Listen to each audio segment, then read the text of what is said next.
Hi everyone, this is Liam Eagle. I'm the editor here at the Web Host Industry Review, and I'd like to welcome everyone to our webinar for today, which is called Stopping DDoS Attacks, How to Protect Your Services and Generate Revenue.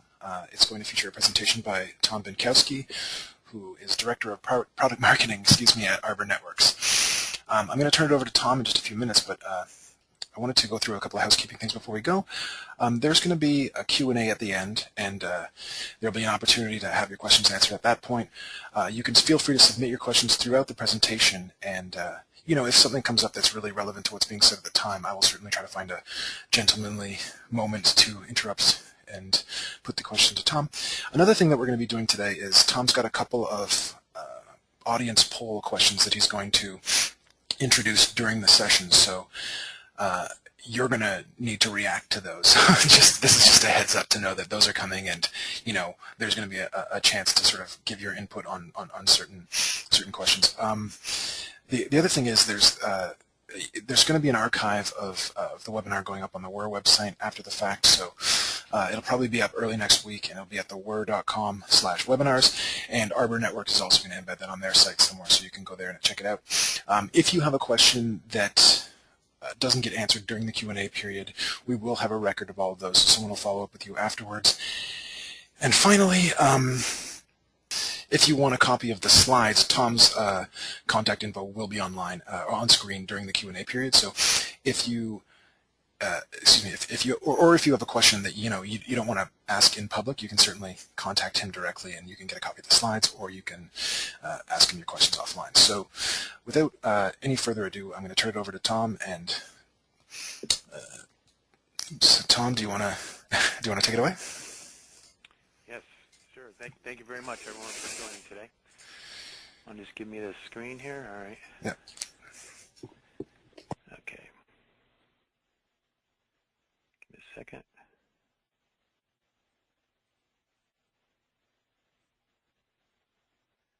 All right. You can see the slides? Looks good. Okay, great. Thank you very much. My name is Tom Binkowski. I'm the Director of Product Marketing for Arbor Networks. And today, for approximately about 30, 45 minutes or so, we're going to talk a little bit about stopping DDoS attacks. How that is both a challenge and also an opportunity for you to generate new revenue too. But when I was looking at the pre-registration list, I noticed that there are a few of our customers today, but there were a number of people that were joining that were not our customers. So I just want to spend a few moments in introducing Arbor Networks to you. We've been around since 2000. In fact, the DDoS attack detection is how we kind of cut our teeth back 10 years ago. Then our main customer base was the service providers around the world, and they were experiencing DDoS attacks way back then in 2000, and we found a way utilizing NetFlow technology to allow them to detect and stop those attacks. Today we have over 280 employees. We're a worldwide company located in 20+ countries. And we have over 300 worldwide customers. Again, a lot of those customers are the internet service providers of the world, but we have a number of customers in the government, education, large enterprise, and specifically, for our audience today, hosting and data center operators do utilize our products as well. And most recently, we were acquired by a company called Danaher. So we went public back in September, a few weeks ago, in fact. We're part of their communications and enterprise group, which includes some well-known companies like Tektronix, Fluke Networks, and Visual Systems. So that's some new news on Arbor Networks. But I'm going to talk to you today from a perspective of we've been involved in DDoS attacks for a long time. Like I said, back in 2000, that's how the company was founded and started. It was around the notion of stopping DDoS attacks in the carrier space, and we introduced a product called PeakFlow for DOS. So on the bottom of the screen, you're going to see a few products, and up on the top are some key services or examples of our expertise. So when we introduced PeakFlow DOS, originally it was to stop DOS attacks in the carrier clouds. Then, what we found is that, you first needed this visibility in order to detect DDoS attacks, and the visibility was very important for our customers for things like, network design or capacity planning, peering analysis, so on. So we added a lot of that functionality into the product as well, and it migrated, to a product called PeakFlow SP. SP, think of it as standing for service provider. So it has a lot of network visibility features in it as well. Over the course of the years, we introduced some mitigation products, something called a PeakFlow SP Threat Management System, or TMS, where we, back in 2006, we offered a 10 gig mitigation product. And today, to the right-hand side, we actually have a TMS product that supports 40 gigabits of DDoS mitigation. And we'll talk a little bit more about that later. But above, there's some key services that we also offer and have helped influence. You'll hear me talk about something called fingerprints, and this is our way of detecting kind of known attacks, but it's from the perspective of the network. It's almost like an antivirus signature or something like that, but we create what these things are called attack fingerprints, and we created a way to distribute them through a service called Active Threat Feed. And we also helped facilitate a fingerprint sharing alliance amongst our service providers that helps them share these attack signatures, if you will, amongst each other to help shut down distributed denial of service attacks. So, we were influential in putting that alliance together. It's real. It's being utilized today, kind of in the cloud where a lot of people don't even realize it. A lot of our expertise comes from a team of security experts we refer to as ACERT, the Arbor Security Engineering and Research Team. You'll see in a few minutes, they're well-known industry experts. They're actually contacted by a lot of analysts and media in the industry. They have a blog that serves over 100,000 readers today. And something that also is really important is we've been conducting an annual security report with some of our customers, over 100 participants actually on the last report, that talks about some of the trends and threats they're facing on a daily basis. And the information that comes out of that is really important and influences the development of our products.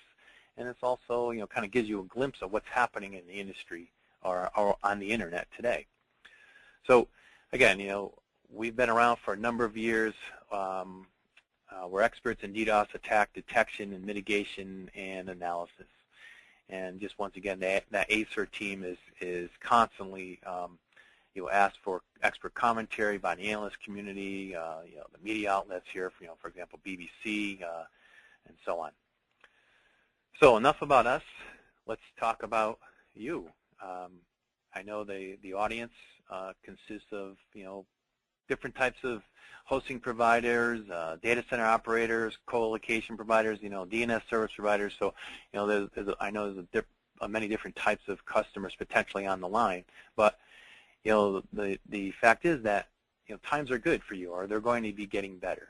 I know there's been some struggle over the last few years. We all felt it. We all have gone through it. But everything seems to be pointing in the right direction for, for people like you. I got some screenshots from the WEIR website that says cloud services expected to grow more than 55 billion by 2014. There are a number of analyst reports out there, one from Straticast showing that there's an upward trend in cloud services, or Yankee Group report, cloud computing is on the cusp of broad adoption in enterprises. So things are looking good, and things look like they're going to get better. But the reality is that they could be even better. What we hear when we talk to our customers and our analyst reports and so on is that one of the #1 inhibitors to migrating to hosted web services, migrating to shared data centers or public data centers, is security and reliability.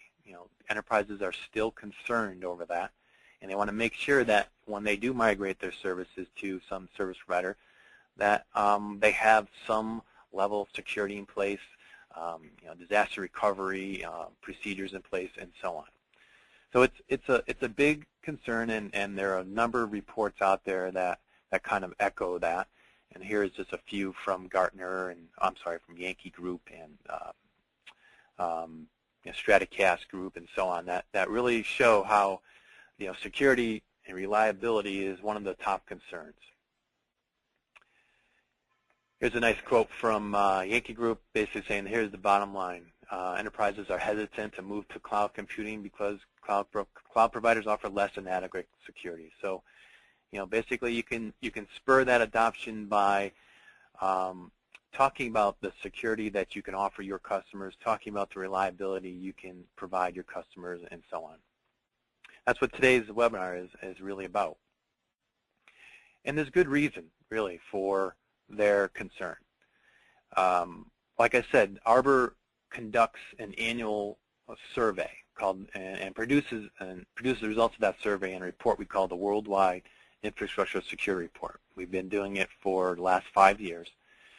And again, in that report, we ask questions about the types of threats that our customers are facing, and this is a combination of service providers, enterprises, data center operators, and so on. DDoS attacks are always, or have been, very, very high on the list. And what you see on the right here, on the right-hand side of the screen, is the size of DDoS attacks is just continue to grow at an amazing pace. And it's because things like attackers are using botnets, and they're leveraging high bandwidth, high internet access technologies to really generate some pretty awesome attacks. And what we see is that the attacks are getting larger in size, they're getting more frequent, but a new trend is starting to emerge, and this became apparent in our last survey, where the attackers are now focusing or targeting applications. So there's more application layer attacks occurring out there now. And what this means is that for those of you who are responsible for protecting your data centers, you really have to now defend yourself from two very different types of DDoS attacks. One is the large volumetric attack, and another is a smaller application layer attack. And how you deal with them is really different. So just real quickly, what do I mean by a large volumetric DDoS attack? This is an attack that usually comes from a botnet or something to that effect. So it's coming across many different potential service providers, but it's large, it's bandwidth consuming, and it's usually flooding attacks like UDP floods, ICMP floods, and so on. And it's really designed to saturate or overwhelm network infrastructure, things like circuits, routers, servers, switches, and so on. And when those go down, everything behind them are unavailable. So that's the whole idea of that sort of attack. What do I mean by an application layer attack? It's slightly different. It's not a huge bandwidth consuming attack. It's more stealth in nature, and it targets specific applications. So it will go after specifically HTTP or DNS or voice or IP services. Some examples are a lot of malformed HTTP requests or DNS requests, things like that. There's things called HTTP request floods, or well-known attacks like DNS cache poisoning or amplification attacks. Those are some examples of some well-known application layer attacks. But they're really designed to exhaust the services or server resources like TCP sessions, or in the case of some of these attacks, a small request generates a large amount of work on behalf of the server. So it may look like nothing on a wire, but it really does impact the server or the servers trying to answer those requests. So that's a different type of attack. It looks very differently on the wire, and it's really targeting a different part of the network. So why are attackers going after web servers? Why are they attacking data centers and so on? And there's a few reasons, but it's all about the money, really. An attacker utilizing a botnet can cause a lot of collateral damage, especially when he's targeting it could be a specific website within a data center or within a hosting provider's site, or a shared data center or something like that. Because it's such a shared environment, it impacts many other customers too. So he may only have one target in mind, but he knows that he's also going to impact several other customers too. So they get better bang for their botnet buck, if you will. Also, many times running in these hosted services, there's some pretty high-profile applications. E-commerce applications, banking application, online gaming, whatever. But it gives the attacker the opportunity for extortion, and this is real. This isn't just make-believe. This stuff happens every day. Websites are being brought down or attacked, and the owners are being extorted. So it's all about the money. Another reason why that they target data centers and so on is many of the security products that are there today, like firewalls and IPSs, they allow the traffic that they're utilizing. So the attacker's utilizing legitimate HTTP traffic. The firewalls must allow that in, right? Because it's all based on HTTP or web services. So they can easily bypass a first layer of security. Once an attacker succeeds or does infiltrate some website or data center or so on, the business impact due to the downtime that they may be causing could be pretty severe. And it impacts a company a number of ways. Obviously, there's revenue loss and profit loss. There's loss in productivity, not only for the employees of that company, but maybe the other businesses that rely upon those online services. There's a lot of times many stiff penalties that are associated with the fact that the transactions cannot be performed in a certain amount of time or can't be verified and so on. There's all kinds of industry regulations that have penalties associated with them. There's SLAs that have to be paid out, and if they're not met, or penalties for SLAs violations. So there's a lot of money that could be lost. And last but not least, brand or reputation tarnishment. In today's world of the internet, when there is a breach, everyone knows about it, and everyone's going to know about it very quickly. And here's just some examples of, some press releases that you can find thousands of these things out there. But I took a couple from the Weir website. Actually, there was one about a hosting provider, Media Temple, and their outage, and it became public news when that was happening. Or the other one I saw off of the Weir website was the attack on Representative Joe Wilson. What's interesting about that one is that the attacker was only targeting the Representative Joe Wilson's website. However, it impacted over 150 other web hosting clients that were part of this hosting provider's shared facility. So that's what I mean about the collateral damage that could be easily caused by a DDoS attack. So what I'd like to do now is just pause for a moment and see if there's any questions.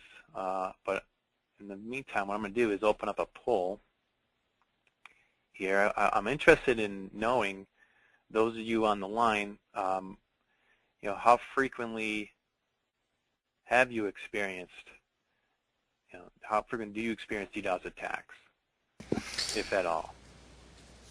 Okay, Tom, and while we're giving people a chance to vote here, I think this would be a good opportunity for me to sort of, I'd love to get you to talk a bit about, is there a reliable way to sort of quantify the amount of time and energy required by a service provider to deal with a DDoS attack if they don't have a system for handling them in place? Can you put like a number on that? Yeah, it really, there isn't a simple calculation to determine that. I can reference a few things though. I talked about our worldwide infrastructure security report before, and one of the questions that we do ask our participants are, how long does it take for you to mitigate a DDoS attack? And what I can tell you is that more than 50% of respondents, it takes an hour or more to mitigate a DDoS attack. Now, you combine that with, okay, well, how much is an hour of downtime costing your company? And you take into all those things that I just talked about before: lost revenue, profitability, productivity, not to mention, the time it takes for the security team to address this. And every company is different. The cost could be significant very, very quickly. So if they're saying 50% of our customers are saying that it takes them over an hour, how much is 1 hour of downtime at least? But it's really hard to determine. I mean, I've seen reports, for example, from Forrester, that they did a survey of, I think it was like 19 or 20 companies who had significant online presence and required 99% uptime. And they asked that question, what is the lost revenue due to service disruption per hour? And the responses were astonishing. They range from $19 million an hour to $190,000 an hour. So it really does depend, on the type of organization you are, obviously. But going back to, how long, if we go back into our survey and we look at some of the reasons why it took people over an hour and so on, a very clear pattern emerges, and that is there was no formal procedure in place. And I think even one of your articles in your last magazine references that as well. So when it comes to defending against DDoS attacks, you need to have a procedure in place and ready to defend against it. Otherwise, you're in a very stressful time. If you don't have the correct communication channels set up or operational procedures in place, that's where you're losing a lot of your time. So, in any security team or any good security practice, it's always having a clear, well-defined set of procedures. Okay. Let's see. Looks like just about everyone voted, so thank you, everyone, for that. Okay, 94% voted. Let's see. Can you see those results? Yep, I can see them. All right, so 31% on a monthly basis, 25% never, some even 6% daily, 6% weekly. So some of us not even sure, but that's pretty much the case. 31% on a monthly basis. If it's one, that means one a month. That's 12 a year. That's could be potentially a lot of DDoS attacks and significantly impact your business. So it's that's happening out there. In some cases more frequently than others. And really, it does. What we're finding is it does depend upon what type of customer base you may have. For example, if you're a web hosting provider for a lot of small little companies, they may not experience DDoS attacks.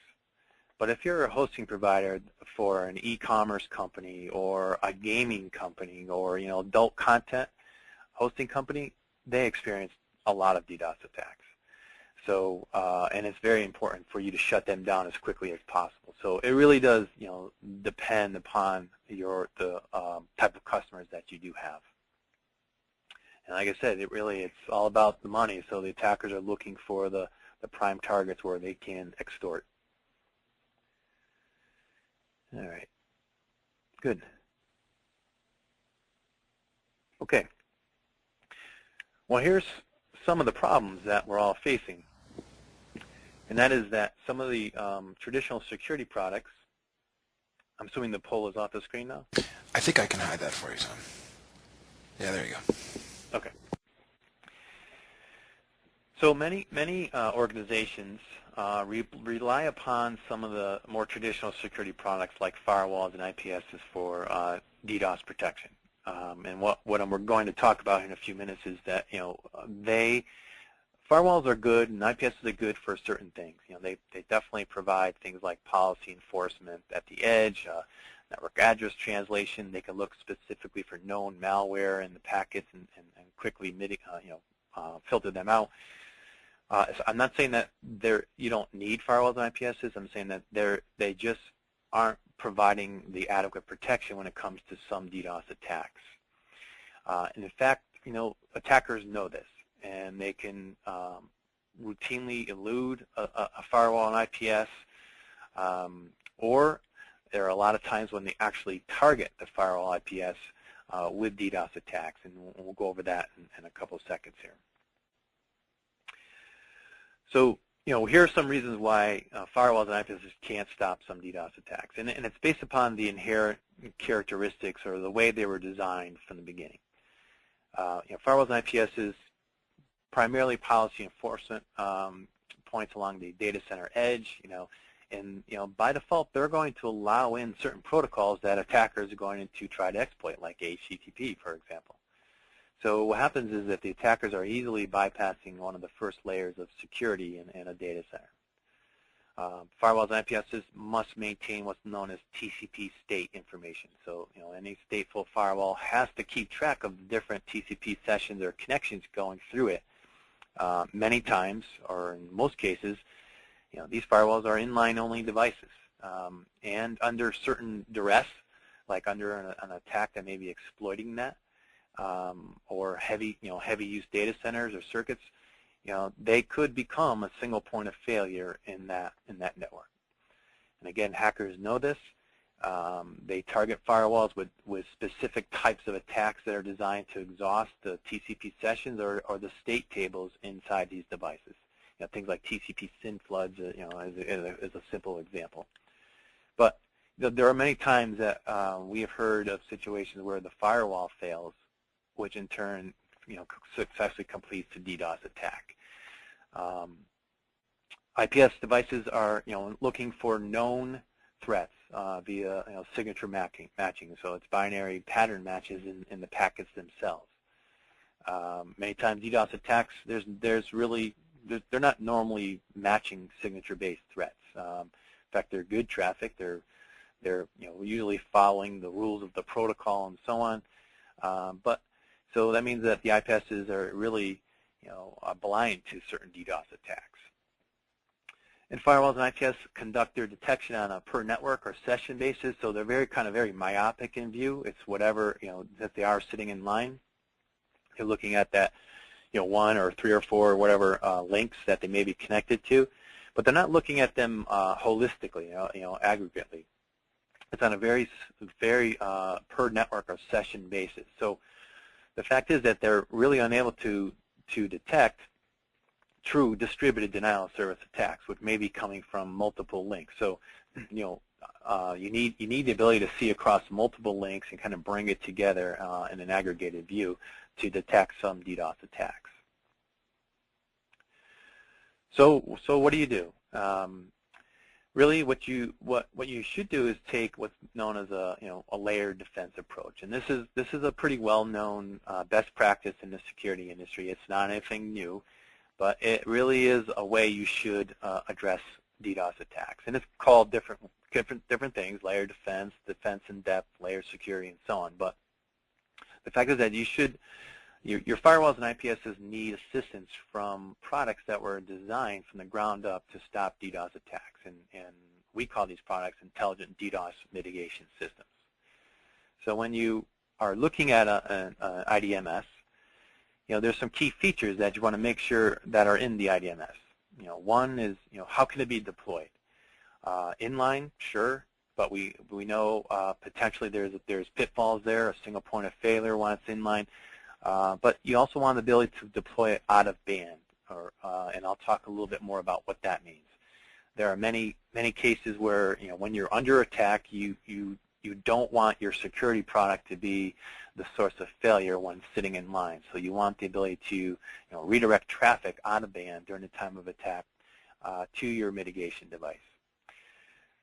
You want the ability to detect and stop true distributed attacks, kind of what we were talking about a little while ago, is that you want the ability to see across multiple segments in your network, correlate that information, figure out is there truly a distributed denial of service attack happening, and then more importantly, how do I go back and shut it down across multiple links in the network? So where is it coming from? Okay, how do I quickly shut down those addresses or whatever? Your IDMS should have multiple methods of attack detection and mitigation. It's a constant game of cat and mouse. The attacks that attackers are using, they're usually multi-vectored attack. It's not just a single type of flood or whatever. You need to have the flexibility in your products to detect different types of attacks and then counteract them with different types of mitigation. And you need to be able to do these, run different types of attack detection, mitigation simultaneously in the product. And we spoke about the fact that there's different types of DDoS attacks, from volumetric DDoS attacks to application layer attacks. So you need to be able to scale the product from smaller application layer attacks to very, very large volumetric DDoS attacks.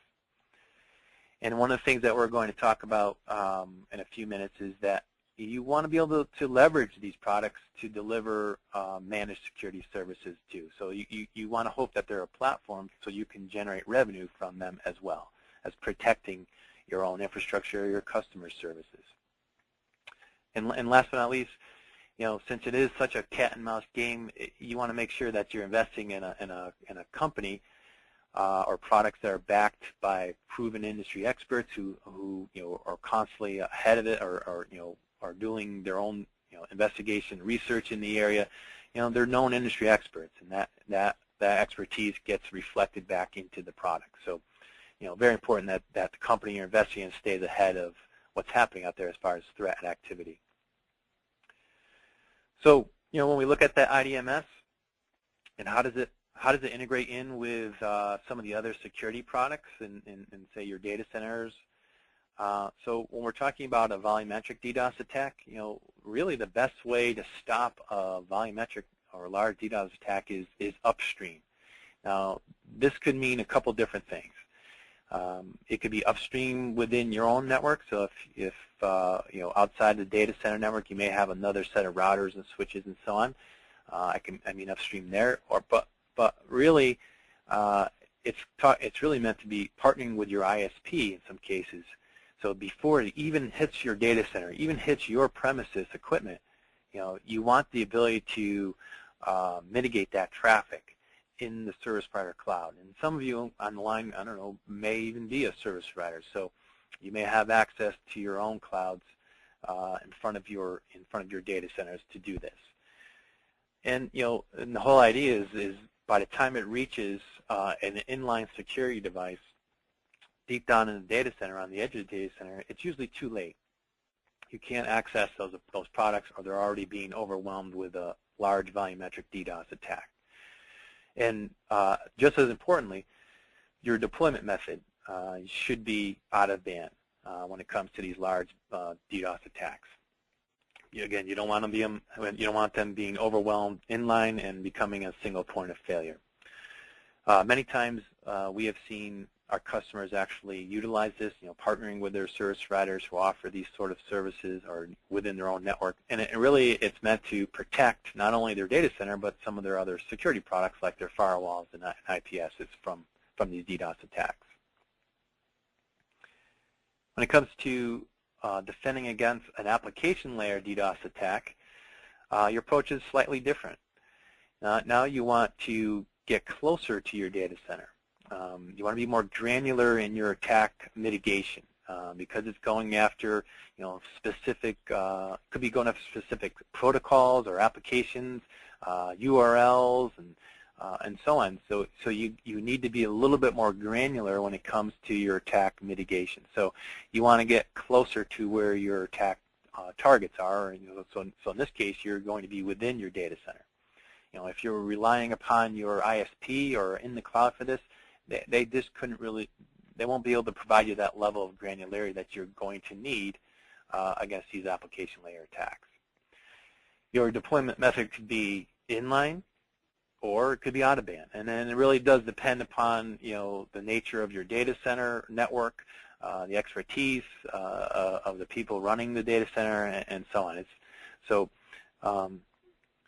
So definitely, you got an inline or an out of band deployment method that can be utilized here. Again, in this case too, it's used to complement or protect the firewall and IPS. So you can easily filter out a number of attacks using the IDMS prior to hitting the fire or IPS. And that's kind of how it looks like together.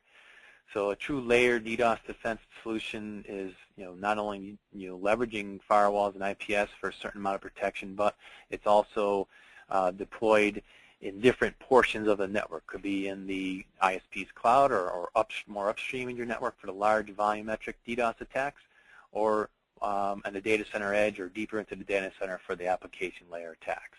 And it's using both that inline and out-of-band deployment mechanism.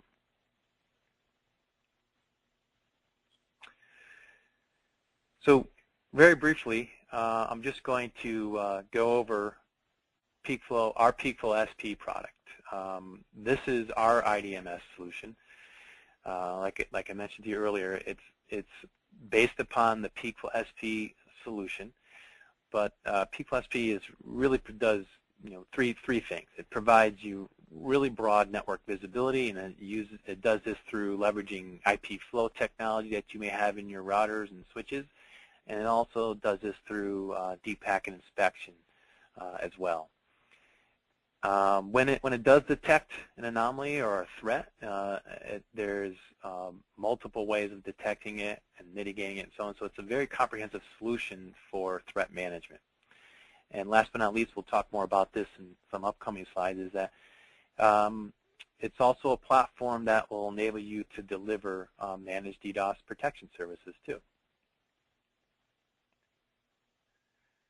So when we talk about our attack detection capabilities, this slide, very, very briefly, we have multiple methods of detecting attacks, either based on misuse. So you're looking for protocol violations or different types of misuse like TCP reset attacks or IP fragmentation or DNS malform. There's a whole slew of different ways we will detect attacks based upon simple misuse. Then there's something called profiled anomalies, and this is where the product starts to determine what's normal network traffic patterns, what's normal for a particular customer's network or customer's website, and then can alert you to some violations from what's normal. Or it will look for, hey, there seems to be a weird flood of HTTP requests coming against this server that just really isn't normal. So, this is what I mean by profiled anomalies. And then we detect attacks based upon those fingerprints. And again, what the fingerprints are our way of looking at threats on the wire. So this is these are behavioral signatures of threats on the wire. These are not like binary patterns within packets. There's certain behavior that a particular worm will do on the wire, or a virus or something like that. So that's what we're looking for, and those fingerprints are created based upon the research of our security engineering response team. And in fact, a lot of their research is published in a public website called Atlas. And this information is fed down into the products themselves through a service called Active Threat Feed. And many times, like I was mentioning before, that many of our customers will share these fingerprints amongst each other during the time of attack to help collaborate to shut down a particular attack. So, our signatures are, our attack detection is based a lot on, our global threat analysis too. And then when it comes to actually stopping the attacks, this is where we utilize one of the key products within the peakflow SP solution, as the Threat Management System, or TMS. And we say this really surgically mitigates network and application layer attacks. And this is where the product can be deployed in an out-of-band scenario where it uses, diversion reinjection techniques. It can be deployed inline. It can be deployed off spam ports. So there are a number of different ways to deploy the TMS product. And to counter or stop different types of DDoS attacks, you can simultaneously utilize many different countermeasures. Simple black-white lists.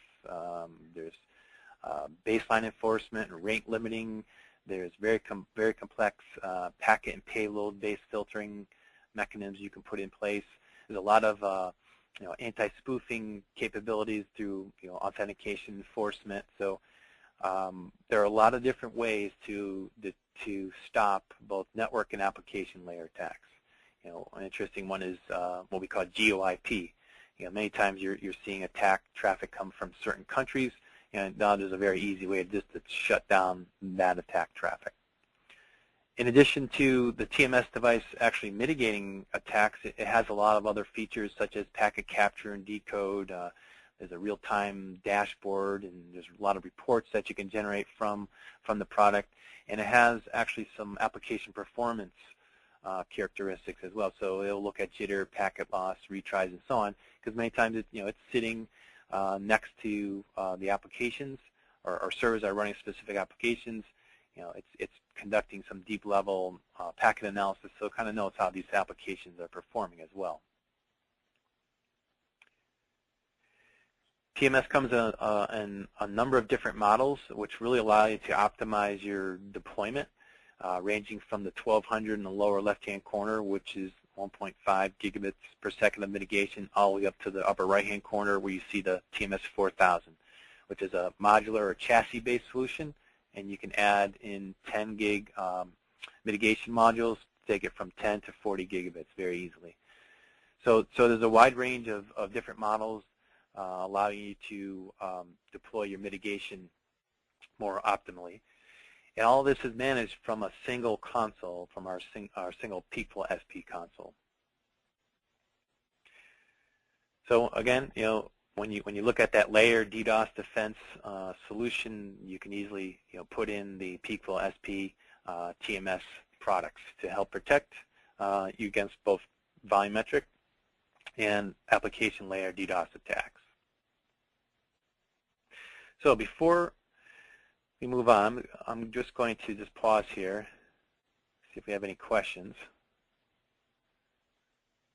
I don't think we have any questions from the crowd just yet. Okay. All right. So what I'm going to do then is, we've been talking about, up to this point, we've been talking about the impact of DDoS attacks. How you may need this layered approach to protect both your services as well as your customer services from these attacks. But it may be a challenge, but it's also an opportunity at the same time. And it's an opportunity for you to deliver managed security services.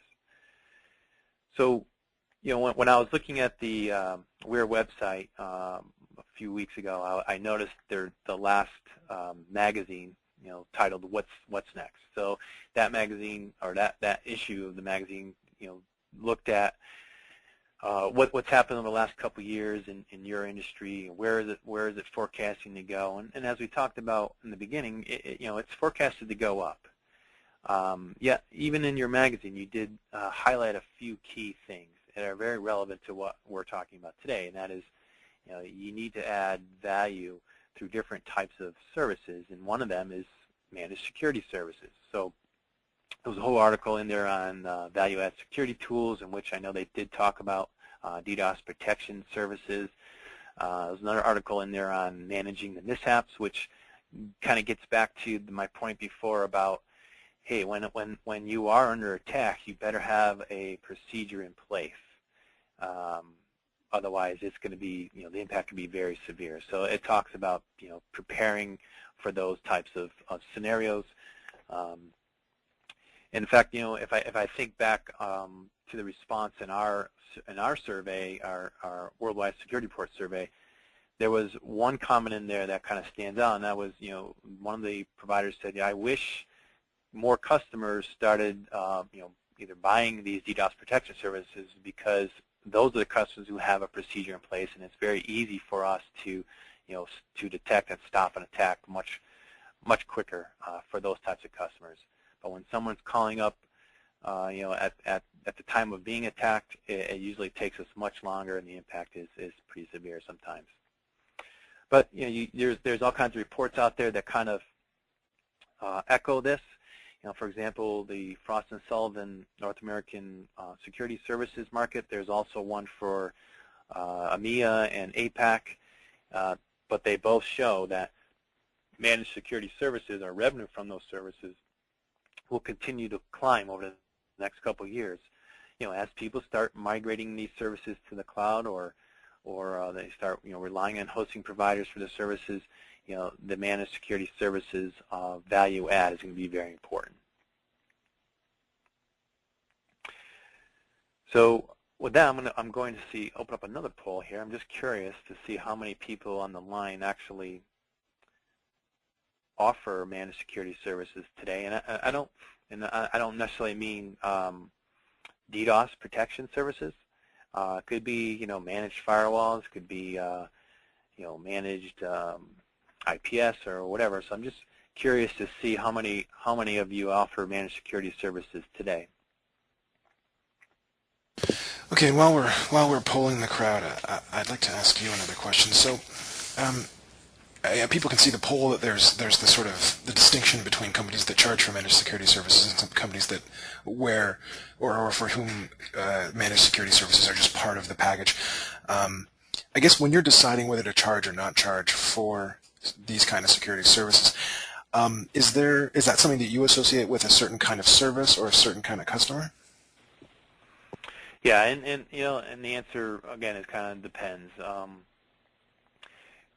I know we have customers that they give it away for free, and it's based upon the fact that they have competition, or they're seeking to have some competitive differentiation, and they feel that offering clean pipes, if you will, is one way people refer to it as, for free is part of their service. There are other customers that may not have the competition, or their competitors are offering it for a fee, and therefore they'll sell it for a fee. So competition is one of the first things that will help you determine if you charge for it or not. The types of customers you have can also determine whether or not you charge for it or not too. Again, the small mom and pop services, if you're putting a lot of small to medium businesses on your websites or hosted services, they may not be willing to pay for DDoS protection services, because the risk or the potential for them of being attacked is pretty low. But if your customer is an e-commerce site or an e-banking site, or like I was saying before, online gaming or something like that, the potential for them being attacked is high. The impact is high. Therefore, they're willing to pay for a managed security service, and they can easily justify that when they ask for the funds.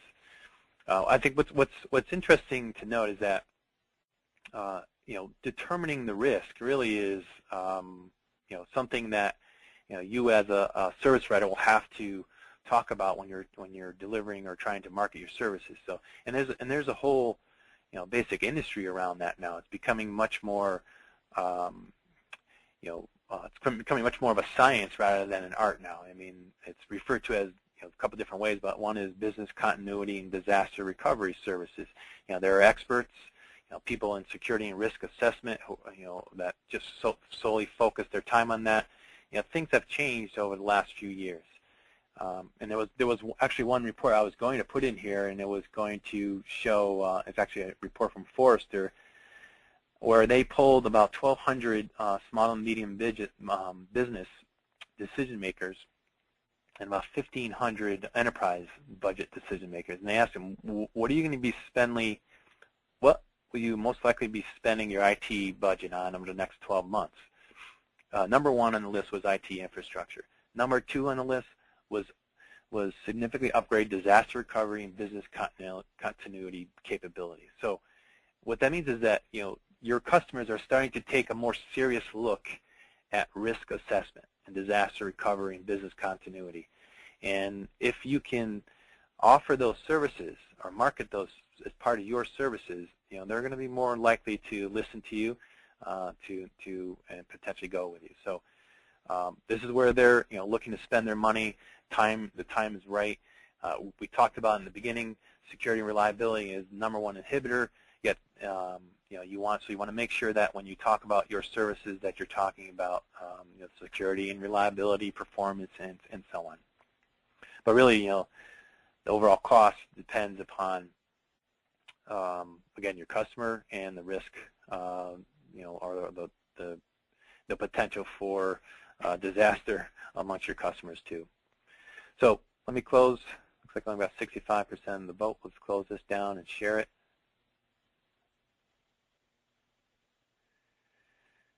Can you see that? Yep.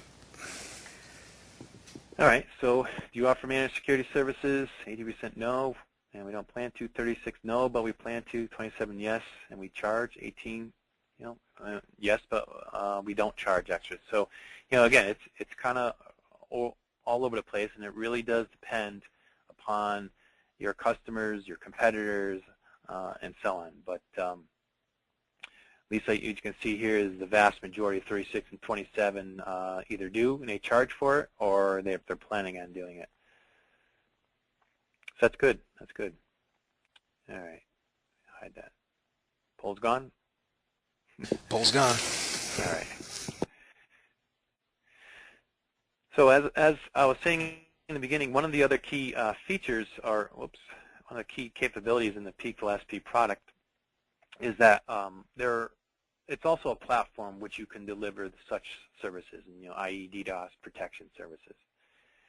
There are a number of features in the product that allow you to customize it, have a customer portal that someone can someone can log into. There's a lot of customized reporting capabilities. There's a lot of APIs. You can XML, SOAP, Web 2.0 APIs. There's a lot of ways you can integrate it into your existing solutions. There's a lot of features in it to allow it to scale. There's a lot of redundancy features. So, the product has been used by a number of our customers. These are large service providers who offer in-cloud DDoS protection services.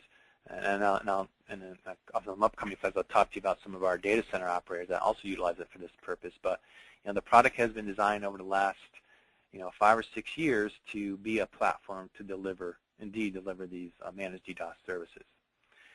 And here's a little quote down in the lower left-hand corner. And this came from a recent interview by Light Reading, where she talked to some of the people at AT&T, who is one of our good customers.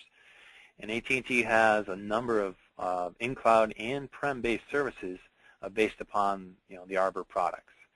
And it talks about how that's a business that's growing for them, and and they're in fact using Arbor technology to deliver those managed services. So we definitely have had success out there.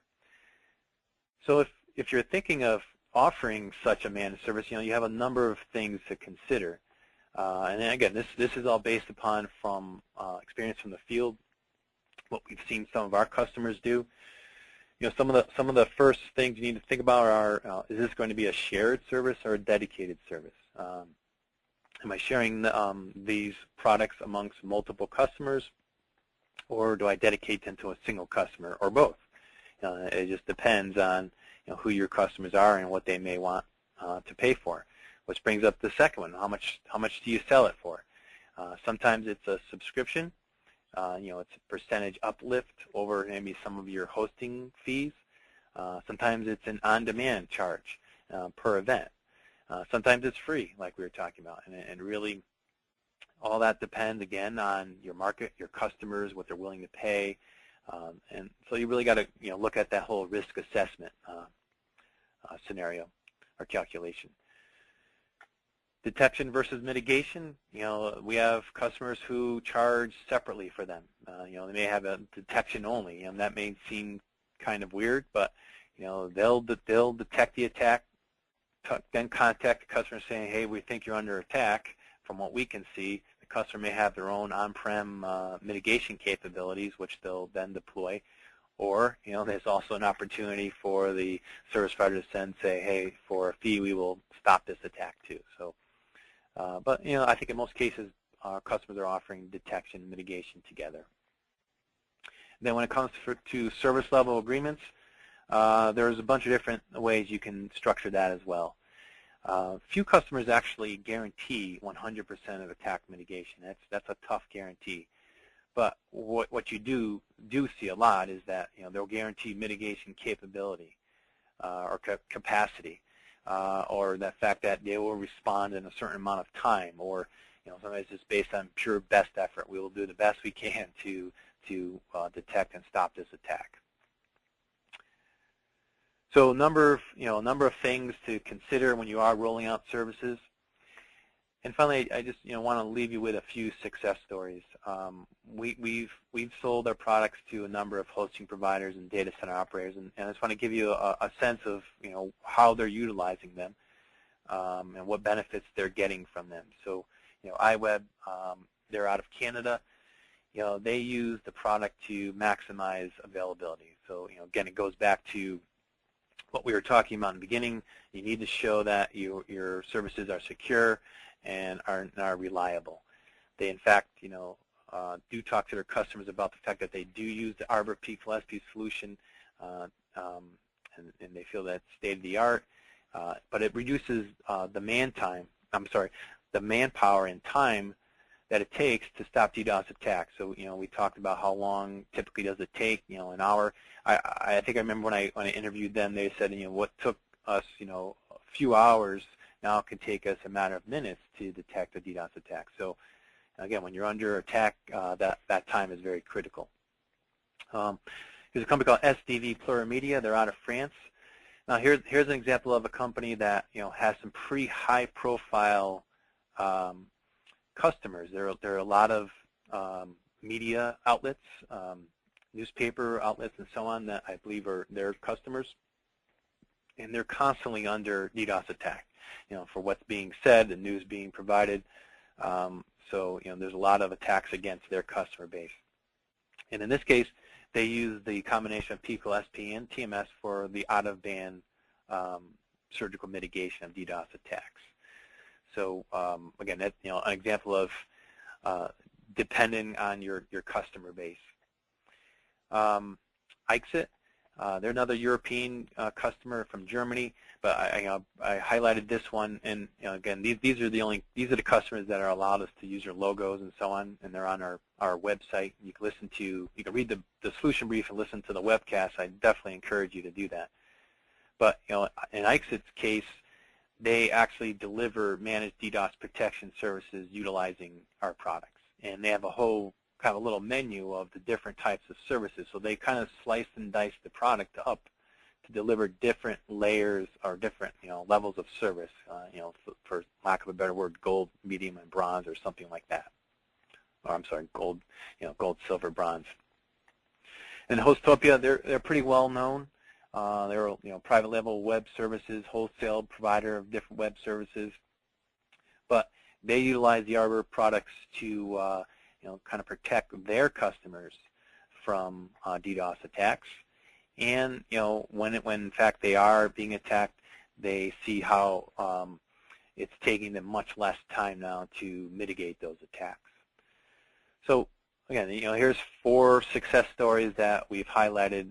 Definitely encourage you to go out to our website, look under customer solution briefs, and you'll be able to find, read more about the way they're utilizing the products, and listen to the webcast. And you're going to hear in the customer's own words, the benefits they're getting from the products and some of the challenges they're facing. So just to wrap it up before we turn over to the last Q&A, DDoS attacks, they're going to continue. There's no signs of these things stopping. They're going to continue in size, complexity, and they're going to continue to focus or target the data center or our online services that you all host. Service providers, they must be able to detect and stop these DDoS attacks before they impact their services or their customers' services. And there's an opportunity there to differentiate yourselves and generate revenue through things like DDoS protection services. And finally, Arbor Networks, we've been around for a long time doing this. We have products that are proven in the industry. They're being utilized by both network service providers and data center operators, hosting providers, and so on. And we're here to help. We have a lot of expertise, and we're willing to talk to you and assist you any way we can. And for more information regarding any of the products or services I spoke about, definitely visit Arbor, www.arbernetworks.com. You can look under the People SP products section. You're going to find a lot more information about the products I spoke about. Again, there's also the section called Arbor in Action. There you can see the tab up to the right. Underneath there, you're going to see customer solution briefs, and there's a section specifically for data center operators, hosting providers, where you'll see some of these success stories. So at this point, we'll just open it up for one more round of Q&A. Okay, Tom, and let's do this with awareness of the fact that it's just after 3 o'clock right now, 3:01. I think most everyone's still here. I think with a little bit of patience, we can go a few minutes long and see if we can answer some of the questions. Let's start with one question from the audience that is about. Well, it's about a specific attacker. So it's about 4chan, and it was saying, what do you think of them as an attacker, and what do you think of, or sorry, have you had any success blocking attacks that originate from that source? I personally can't provide you a good answer there, but that's a perfect one I'm willing to take and go back to some of our experts in ACERT and so on. I know we're recording all of these questions. I'll definitely get an answer for you, but I unfortunately don't know the answer to that. Okay, well, we'll follow up on that one. But so let me ask you a question of mine here. I'm curious if as a service provider, when you're taking on customers, is there a way to sort of evaluate customers for the threat of attack on a sort of customer by customer basis? Yeah, and it kind of goes back to what we were saying before. There's definitely a higher probability of attack if you have some sort of an online e-commerce site, banking site, gaming site. We definitely see that they're definitely more frequently targeted for attack. So the type of customer, the bigger potential for risk for that customer, determines whether or not they be interested in some sort of a mitigation service. So it definitely you could see that. Anything that could easily be, and the impact of downtime could be severe financially, then you have a pretty good customer in mind for that service. But again, it all depends on what your customer's risk assessment is all about, though. So and that's something that they should be formally looking at. And you may, as a part of your service, offer that disaster recovery or business continuity risk assessment service as part of what as part of your service as well. Okay, Tom, I'm going to ask a couple more questions, but do you have a slide that has your contact info you could put up, just so we can sort of have it up for people while we're doing this? Yep. Okay, well, I'll go on then. I guess when you're deciding to provide to introduce a managed security service, be it a DDoS protection or be it something else, I guess let's talk specifically about DDoS protection. Is there a way to know, what percentage of my existing customer base is going to want to adopt a service like that, other than by maybe just asking them? Yeah, and again, it's not knowing who your customers are. If you're targeting the financial community, there's a pretty good percentage, there's a pretty good chance that a high percentage of your customers will be interested in this service. If you're targeting more low-end customers, smaller businesses, then the chances are probably pretty low. So there's definitely, like I was saying, anything that's financially oriented, e-commerce oriented, things like that. There's usually a good chance that they're going to accept this. And we see this today with some of our service providers who are offering services.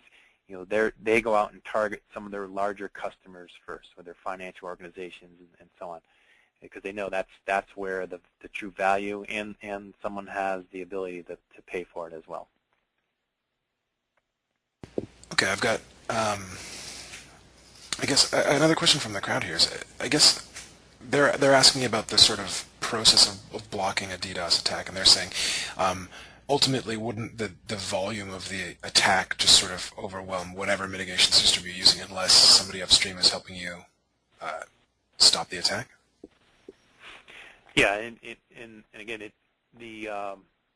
absolutely, the volume of the attack could overwhelm your mitigation device. That's why you definitely want to utilize some off-band mitigation methods if you can, because you're not controlling that that traffic via your mitigation device. You're controlling it through routing techniques and things like that. So in case your mitigation device is becoming overloaded, even when it's an off-band auto-ramping scenario, you can easily turn it off.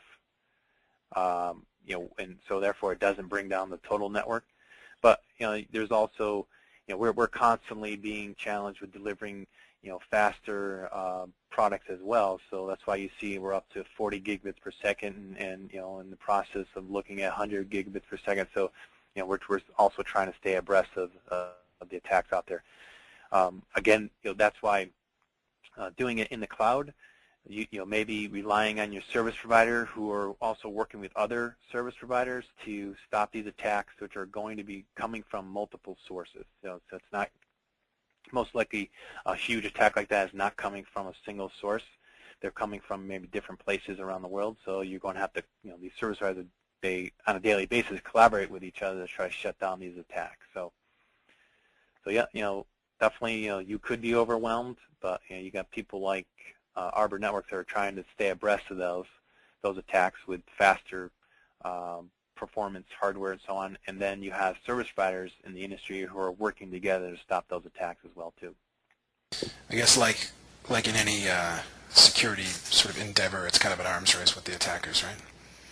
Yeah, it's always the cat versus mouse game. It's always they're always finding new ways to circumvent the mitigation devices, and we're out there trying to infiltrate their bots and look at what they're doing out there. So absolutely.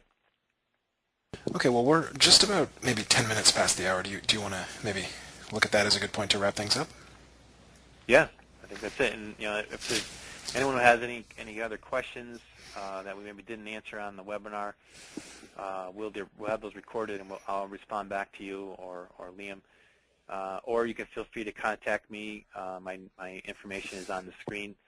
Feel free to send me an email or contact anyone at Arbor Networks. Okay, so let me just say thanks to everyone for attending. Thanks for staying a little late. Thanks for submitting your great questions and for participating in the polls, which were very cool. Of course, thanks to Tom for providing a lot of insight into DDoS activity and some of the opportunities that are there for service providers. Just to remind everyone, the webinar will be a video of the webinar will be archived on the WUR website at thewur.com/webinars, and I believe Arbor's planning to host a copy of it on their site too, which is at arbornetworks.com.